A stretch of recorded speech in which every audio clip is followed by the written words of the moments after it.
Here's a quick rundown on some of our Alaska news for this Wednesday morning. It is June 28th, 2017, and the Bogoslav volcano erupted again on Tuesday morning, this time once again sending ash up above 30,000 feet, making the aviation warning at the highest level because, of course, anything above 20,000 feet can interfere with the flights going between Asia and America.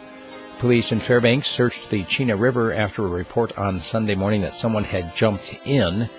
This is something that happens every single year. People jump into the river thinking that, I'm going to get a nice swim, I'm going to cool off, whatever, and they don't come back up. A lot of that has to do with the fact that the water is just simply too cold, and when you hit the water, your body goes into shock. They have had a number of drownings every year for the last 10 years or so.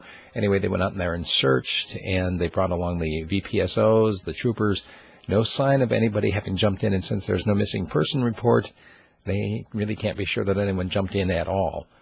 Wells Fargo dropped the Iditarod sponsorship back in May, and now it looks like the Mat-Su Bureau is looking into dropping Wells Fargo. The question, are the two connected? Well, they might be, as the mayor of the Mat-Su Bureau and quite a number of other people that live there are mushers and don't feel very kindly about Wells Fargo pulling their sponsorship in reaction to PETA saying that the Iditarod is not fair to the animals. Anybody who owns sled dogs know that they love running and then that they are actually athletes just like marathon runners or anyone else. Now, the fact that number of dogs have died has more to do with the fact that we are talking about literally thousands of dogs running thousands of miles. You have that many runners in a marathon, you're going to be having people drop dead as well. Now, going back to the issue of Wells Fargo pulling its sponsorship, they're saying, hey, look, just because we pull the sponsorship of one event doesn't mean we don't want to work with the Mat-Su Bureau. The Bureau's saying, well, we'll take a look at that anyway. It looks like they were actually already looking into changing banks. It's been about 15 years that they've been with Wells Fargo. The Interior Department has okayed a survey for an Izembek road. Remember, this is something that's been pushed for a long time to connect two remote villages, one that has really patchy air service and the other one that has a year-round airport.